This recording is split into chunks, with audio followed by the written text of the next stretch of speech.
Toxic shame. You've probably heard those words. They don't sound good. There's nothing good about them. But hijackals, narcissists, and other hijackals, they live under a constant threat of toxic shame, and so they want you to as well. And so this is why they keep pushing you to feel more and more worthless, or they attempt to push you to feel worthless. It's why you can't do anything right. It's why everything has to be your fault. And it's based in this concept of toxic shame. So understanding it becomes enlightening to do something about it. So that's the topic for this evening: why narcissists need you to feel worthless. They have a high reactivity to anything that they perceive as a slight or a criticism or a suggestion that they're not perfect. And so that keeps you walking on eggshells, because you don't want to be the one who is perceived as delivering the slight or delivering the criticism or suggesting that they're anything less than perfect. You know so well that a hijackal cannot allow themselves to have any flaws. You know, it's a very deeply rooted thing in them. And nothing you did. Remember, I tell you so frequently, you didn't break them. You can't fix them. It's not something that you did or you could make up for. But they have this very deep concern for perfectionism or being seen as without flaw. Even if they don't need to be seen as perfect, they need to be seen as unblemished and unflawed. So when you get into the realm of toxic shame, it sits right there. And hijackals, they have this greater threat perception, and it creates a greater sense of defensiveness. And my colleague, Dr. Ramani, talks about that. They have this threat all the time. They're always on guard for it. What did you mean? Why did you say that? Are you saying that? You know, they're always digging to find a reason to tell you that you are shaming them. And that's very built in. It's very built in. You didn't build it in, but it is very built in. Does that make sense to you as you start thinking about a hijackal parent or a hijackal partner or a hijackal sibling or an in-law perhaps? That all of a sudden they seem to be on guard that you were trying to hurt them or you were trying to catch them off guard. And they become super wary and very blamey. And that's very common to them. Now, shame, I wanted to give you a really strong definition. It's a painful feeling of humiliation or distress caused by the consciousness of wrong or foolish behavior. Well, a hijackal is never going to admit to wrong or foolish behavior. So therefore, what has to happen? It has to come back to being your fault. And that cycle is what I'm sure you know very well if you're listening to this podcast, because everything comes back to being your fault. Even the weather doesn't really matter, does it? Because they can't have fault. And you wonder, do narcissistic people really feel shame? Do they consciously feel shame? Well, the answer is yes, but they never admit it. They stay well away from even engaging with that idea because they will not admit it. But instead of admitting it, you know what they do. They project it, and you are the likely recipient of that projection. And that's where everything goes off the rails quickly. Because ordinary shame, we're embarrassed, we're humiliated. I made a mistake. Ooh, I wish I hadn't said that. Or, oh, I shouldn't have spoken behind that person's back. Or I did tell a little lie. You're kind of shamed you did something wrong, maybe immoral, maybe not up to your values. But toxic shame is something that is so heavy, so insidious, it just weighs on you till you only think in terms of extremes, which is I am worthless. And a hijackal needs you to feel worthless because they don't want to believe there's anything within them that would be worthless. They just can't entertain the idea. So toxic shame becomes very pervasive. Instead of I did a bad thing, it becomes I am bad. Right? And that is a big distinction I'm going to speak more about so that we understand those differences, because this toxic shame, this pervasive nature of it, it's a position you're in. You're coming from the position of thinking of yourself as worthless. And then if you're with someone who wants you to think of yourself as worthless, they'll keep pushing that agenda. Is that making sense? Has that happened to you? And in the beginning, you thought, oh, I can do better. Oh, I made a mistake. Oh, I shouldn't have done that. Oh, silly me. Oh, that was thoughtless. And then they start telling you you're thoughtless, telling you you're silly, then telling you you do it all the time. And there's no good in you. And even if you do something good, you should have done it earlier or better.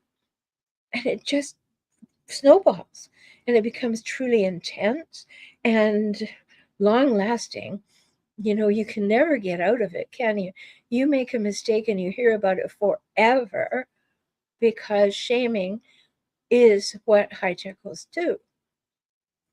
They cannot ever forget what you do, but they forget in an instant what they do. That's kind of crazy making. Absolutely, for sure. And not only is it long lasting, they want you to have a pervasive sense of being inadequate. That no matter what you do, you can never fully measure up. And if you measure up here, you must fall flat over here. They can't allow you that spaciousness and that good. So when you're raised by one, it's really hard to get a running start at life. And then if you're raised by one, you're likely to move on and be in a romantic relationship with one because it's so familiar. So the toxic shame perpetuates. We want to be really careful about that, because we take on the inner dialogue. We become our own worst inner critics by taking on the critical aspect of a hijackal parent or the critical nature of a hijackal partner. And we start running it in our own head about ourselves if we don't do something with the contents of this podcast, for instance, or we don't see the pervasive nature of a hijackal relationship and what it does to us. So that inner critic really takes over. We get, in fact, a whole inner courtroom that is telling us we're guilty, we deserve to feel shame. And so hijackals try to avoid toxic shame. So do everybody. Who has any sense. We don't want toxic shame, but nobody likes to feel shame, because we feel less than. We feel like we let ourselves down. We feel like we let other people down. And oh, who but a hijackal is going to be delighted to jump in and tell you how you let them down. Now, I was working with a client earlier today who is leaving a hijackal partner. And the partner's only hue and cry was, you owe me, you owe me, you owe me. Look what you're doing to me. Right? Toxic, toxic, toxic. There was no us. There was no, can we do something? Can we make it right? Could I change my behavior? Could I suggest we get help? Oh no. You owe me, and look what you're doing to me, and you're tearing the family apart, and it's all your fault, all your fault, all your fault. So that toxic shame starts to play out in every possible way. And as you're listening to this podcast, you may have experienced this. You may understand exactly what I'm talking about. That it's a thing on repeat. You hear it all the time. You just think, oh, things are going well. No, they take a tumble for the worst. Now, if this is something you want to talk about with me, you can go to beaclient.com and take advantage of my one-time 1-hour special offer at beaclient.com, and we can talk. Because if this is happening to you, or it happened to you and you had a hijackal parent, it is even more likely to happen to you in a relationship with a hijackal adult. And we want to really understand that cycle and know what to do about it. So we have these pieces of the puzzle, and we want to make sure that we examine each one of them. So how do you know if you have toxic shame? Now, these are just a bunch of things I'm just going to throw out there.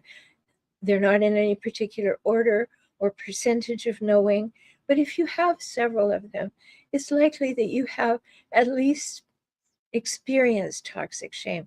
And the first one is that you would have pervasive low self-esteem.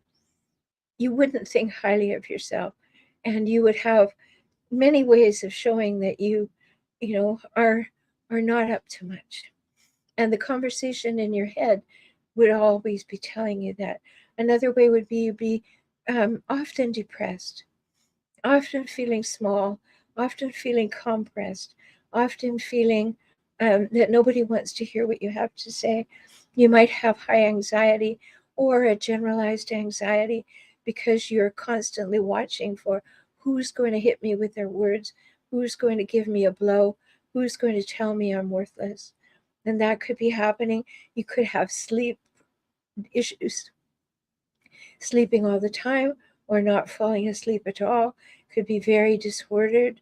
You could have eating disorders, eat too much, not eat enough, actually have an eating disorder where you binge and do all the things that people who are demonstrating a certain degree of desire for control in their life that they don't have use but punish themselves with. You could have digestive issues, chronic digestive issues. You're always in a state of discomfort, always in a state of uncertainty with your digestion. Or you could have substance abuse issues, or you could find yourself in truly negative codependent state where you're looking for the approval of everybody, whether or not you like them or not, or you approve of them or not. You just want someone to tell you you're okay and that you're worthwhile. So that's how it kind of shows up. But if you had a narcissistic parent, then you had a shaming parent. If you have a narcissistic partner, you have a shaming partner. And that's what they have to do in order to feel better about themselves. Now, that's quite the thing to think about. Somebody has to shame you in order to feel better about themselves. That's quite destructive. And it's really unhealthy. So it becomes super important to see, because narcissists fear and despise their shame, so they won't deal with it. They pass it on to you through projection.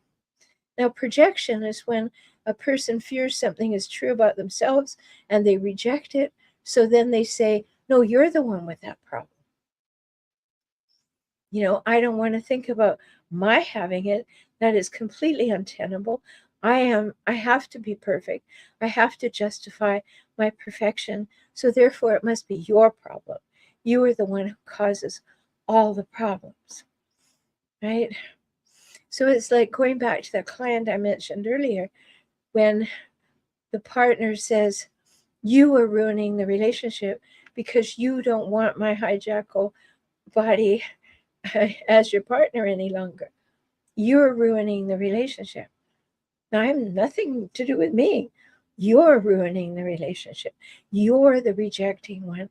You're the one with the problem. And you will be very familiar with that if you have been in these relationships, which I'm sure you have, or you wouldn't be listening to me. And if you're not ready to work one-on-one with me, know that there's another way. You could go to joinintoday.com and be part of my emerging empowered community. And as part of that community, you receive all kinds of extra goodies all the time. But the big feature is every member has the opportunity to join 3 group Ask Me Anything calls a month, just as part of your membership. So go to joinintoday.com. Lots of ways to talk about these things. So if what I'm saying is ringing a bell for you, or sadly having you recognize a pattern that you really don't want to continue with. Let's talk one way or the other. Beaclient.com or joinintoday.com. Because when you're with somebody who has toxic shame, and narcissists have it, they have lots of it, they want to share it. And they want to share it with you because they need you to feel worse than they feel. And you might think they feel great, but they never feel great. They may behave as though they feel great, but they're always acting.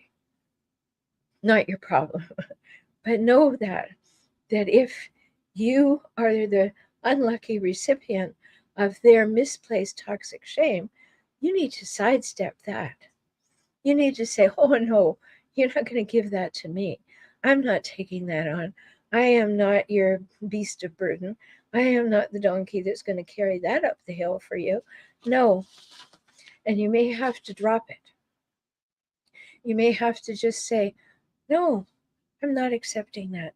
I'm not taking that on. That's not going to be part of the equation of myself. I refuse. I set that down. And that'll be very startling to the hijackal, to the narcissistic person. You know, I created the term hijackal so we would have a non-diagnostic term. And we wouldn't have to talk about anything to do with the diagnosis. And a hijackal to me is a person who hijacks a relationship for their own needs and purposes, and then relentlessly scavenges the relationship for power, status, and control. That's all we need to know. People who have the traits of people who scavenge relationships for power, status, and control. These are hijackals. And once we recognize their patterns, and I've done hundreds of videos, so the patterns are explained, believe it. Believe it. Don't give them the benefit of the doubt in an ongoing way. And that's a big, major thing for people to be able to, oh, well, they don't mean it. Or, oh, they're going through a tough time. I'm not going to be hard on them now. No, be good to yourself. Notice the patterns and say no, thank you. It's a big deal, a really big deal. And everything will be your fault until you begin to do that. It'll still be your fault, but you'll know better. You won't take it on because narcissistic people, they have unacknowledged toxic shame. So they behave shamelessly. You know, they'll say and do the most outrageous things, and they just behave shamelessly while they're totally lacking in compassion. You are in bits and pieces, and they're not interested. They're looking at their phone, or they're telling you that they have something more important to do, or they're raging because they don't know what else to do. And I've said so many times, I hope you always think about this, that when you scratch or in some way threaten a hijackal, all you find is a very wounded, tantruming 4 to 7 year old. That's the emotional nature that they present when they think that you might think they are less than wonderful, or that you might think that they have a fault and they can't stand it, so they throw a tantrum. But if you think about the 3 to 7 year olds that you know, and the ones that you've seen at the checkout and the grocery store throwing a tantrum because they're not getting candy, there's a big similarity there, isn't there? It's the way they work. That's the way they are. And so the other thing they'll do after the rage is they will behave with entitled grandiosity. You know, you should do what I want. I'm the only person that matters. I'm running the show. And again, back to that client from this morning, that client heard from the partner that is being left that I am going to be in control of this situation. The person actually said that. They said it. I am going to be in control of this relationship from now on. How overt is that? How hijackal is that? It actually happened. So a narcissistic person doesn't admit their shame because that would be a flaw. I'm feeling badly. I have something to feel badly about. They're not going to admit that, but they project it. They project it onto you. And then if you pick up what they're laying down, you are now the proud recipient of projected shame. And I hope that by listening to this episode, you are going to say, now I know what that is. I'm going to leave it where it lies. I'm not picking up what they're putting down anymore. I don't want that. And it's a bad equation because the more the narcissist is damaged, the more they want you to be damaged and feel worthless. So that is a very poor equation that will never be resolved to equality. So facing our shame is necessary to creating healthy, meaningful, and intimate relationships. And hijackals don't do that. They don't create healthy, meaningful, and intimate relationships. They may future fake, they may sort of promise or suggest they're going to, or suggest they're going to do and engage in some component of a healthy relationship, but they won't.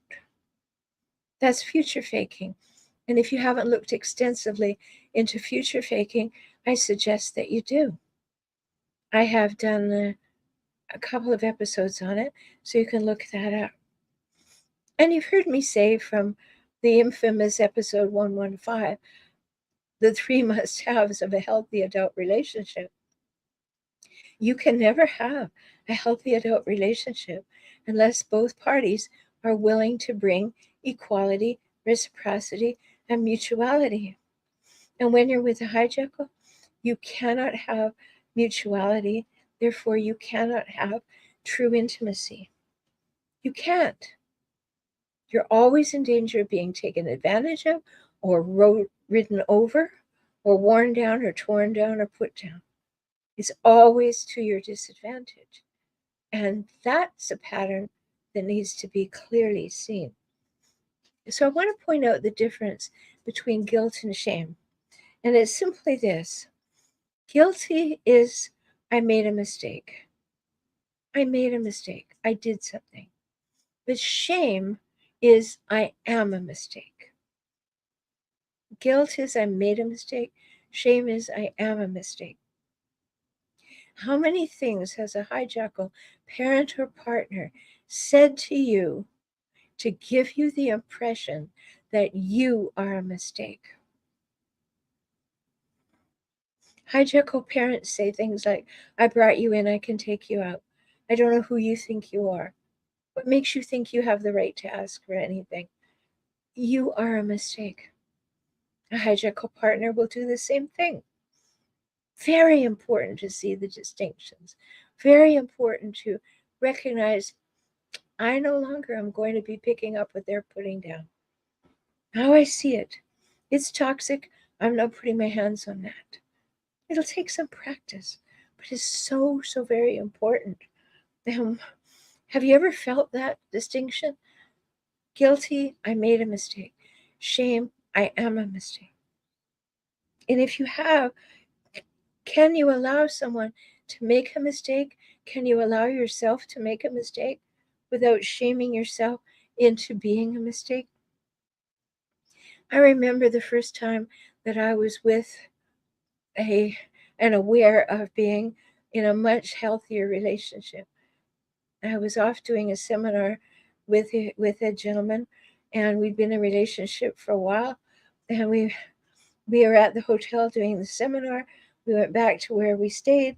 I found I didn't have the key to the house in my pocket where it had been, and I thought, oh, it's 1 o'clock in the morning, and I've lost the key. This is terrible. All he said was, where did you have it last? Let's retrace our steps. We went and retraced the steps. We found the key. We went home. There was no shaming. And I remember it sticking out in my mind so much that there was no shame, there was no blame, there was no criticism. Just how can we solve this problem? So refreshing. Such a departure from things that I had experienced as a child or experienced previously in a hijackal relationship. And maybe you have too.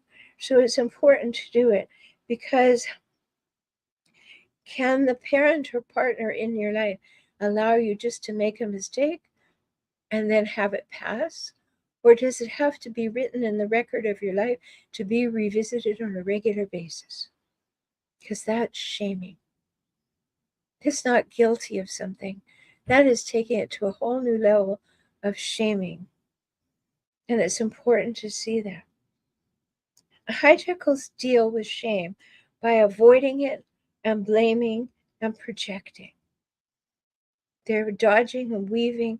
They're not going to let any of that get on them, but they're very happy to project it onto you and dump on you on a regular basis, and to keep you feeling that sense of worthlessness.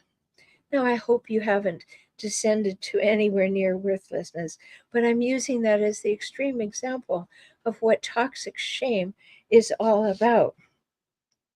And if a hijackal doesn't take you down, then they'll just raise the toxicity level and try to take you down in other ways. So that becomes super important to see, because the more shame, the less potential for intimacy.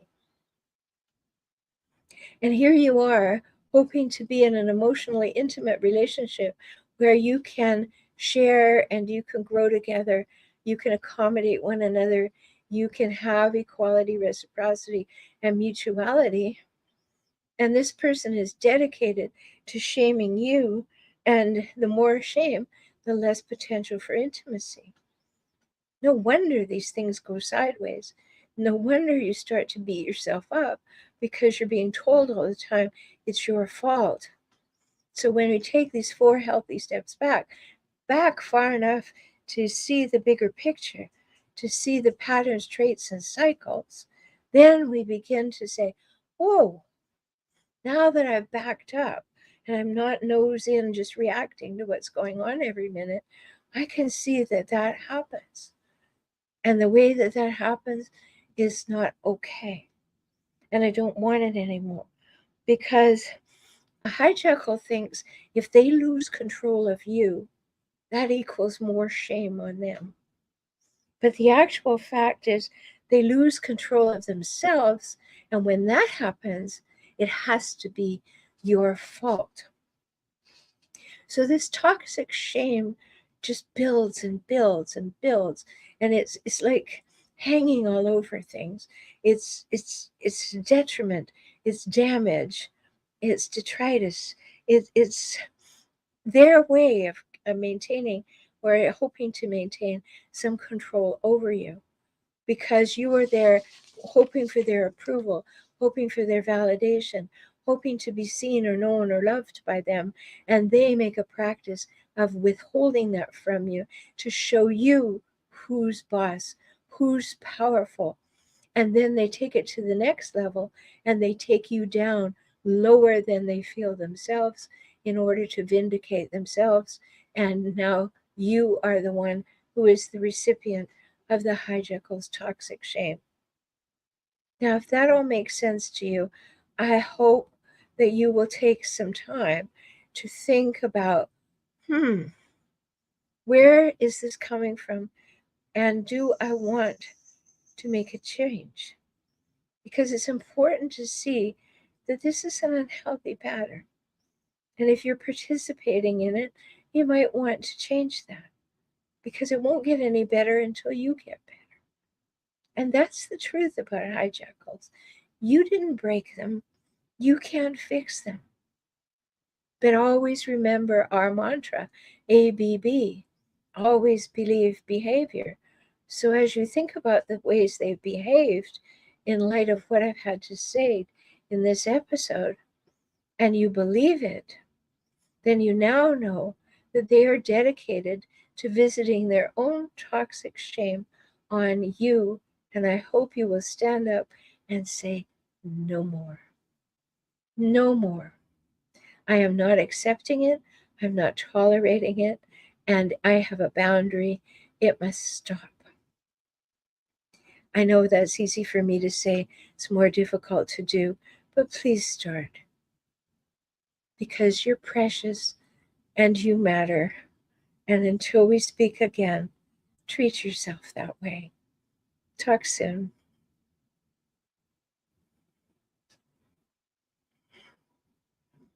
Good evening. How are you? Nice to see you all here. Let's see who's here. Hi, Haunted. Hi, Anna. Pete, don't repeat. Hi. Haven't seen you before. Nope. Okay. That's not what I want to do. Joseph says, I just got out of a relationship with someone who is a controller and manager and non-communicator with old father wounds, trust issues. Woo! And she brought up my mother. I think that's what you mean. Brought up my MO. Well, congratulations on getting out of it. That's great. Because we don't want to be controlled by another human being.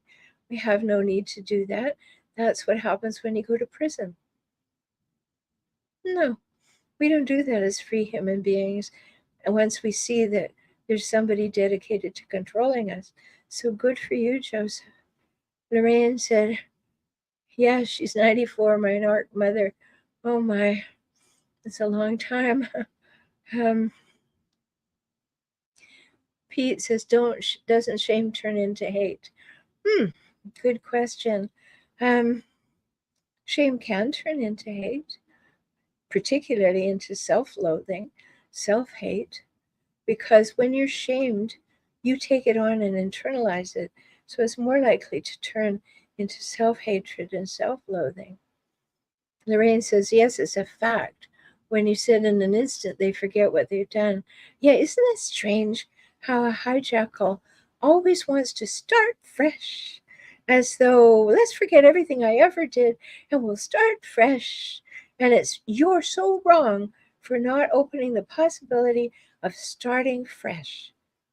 Oh, no. There's nothing wrong with starting fresh with a healthy person. But when you start fresh, quote unquote, with a hijackal, that's just them not wanting to acknowledge who they are, what they've done, be accountable, be responsible, any of that. They just want to start fresh. That's why they're so good at saying, oh, I've changed. I went to one counseling session, which they probably didn't go to. They may have had a free session with someone for 15 minutes, but they'll say, I'm changed. I've seen the light of day and I'm changed. No, you're not. No. It's not the fresh start thing. No. Sustained change. Sustained change that demonstrates over and stands the test of time. That's why often when I'm dealing with people who are thinking about leaving or have left and are not sure if they want a divorce, just take a 60-day, 90-day reset, or take 6 months, or take a year and say, preferably a year to 18 months, and say, I'm looking for sustained change that lasts from now till then. And if it doesn't sustain, I'm not coming back. That's the way to deal with hijackal behavior, is to say, show me that there is sustained change. They can't. They won't. Now, some of them get let off the hook too early and make a little mistake, and then you'll say, okay, and then they make a little more mistake, and then you still say, okay, then you're right back to where you started. But if you are looking for sustained change and you insist on it, and you have been very specific as to what that sustained change needs, you can measure it. Then you can know whether or not this person has moved the marker in any meaningful way. Hello, Lorraine. Haven't seen you post before. Maria, hi. You're welcome, Lorraine. Anta said my ex used to laugh when he would shame me, like my having adversity was funny. Oh, yes. That's the hijackal smirk. It goes with the hijackal smirk, which is basically the facial code for contempt. they have nothing but contempt for you. You know, you see it at that moment when they have that little crooked smile. They look down their nose at you and they have that little crooked smile like, huh, you know, who cares? I hope you're hurting. Gotcha. You know, all of that happens. And it's so very important to recognize that they do see your pain, your adversity, as they're having power over you or you having more pain than they have. It makes them happy. It's sad, it's sadistic, but it makes them happy because they're still on top of the pile. And that's what matters to them, winning. That's what really matters to them. Hi, Tanya, you are so welcome. T. Therese, you like that term. Maybe that was hijackals I was talking about. Thanks, Patricia. I'm glad that's helpful. And Lorraine asks, how about you're too needy? Isn't that the catch-all of so much?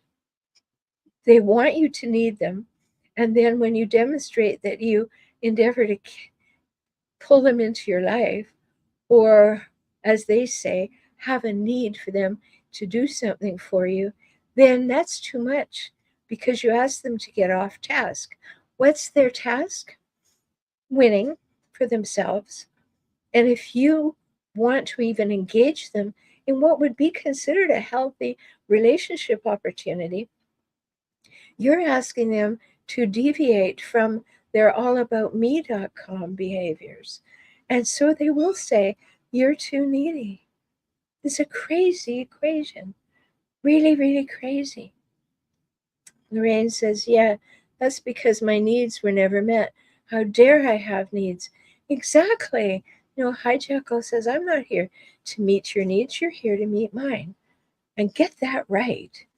Don't invert that equation. You're here to meet my needs. You're here to take care of me. You're here to do what I want you to do. And when I'm feeling super secure, every once in 300 years, I might do something nice for you. Or if I really, really, really want something, or if I'm really, really afraid you're going to leave me, I might do something nice to you or for you. But until that, take care of me. That's your job. I'm entitled to being taken care of, and your job is to take care of me. It's very, very backward. Very backward. And Haunted says, by not picking up the toxic shame, are you ignoring it? No, you're not ignoring it. You internalized what you saw and you made a conscious choice not to pick it up. That's not ignoring it. That is being very wise. The fact that the hijackal will think you're ignoring it, who cares? You know, they'll react to it. But your journey to being healthier, no, you're not ignoring it. You're choosing to go in a healthier direction. And then you ask, do you just not acknowledge the projection or do you call it out? Well, this is a good moment for me to talk about my strategy, the personal weather report, because that's where it fits perfectly there, Haunted.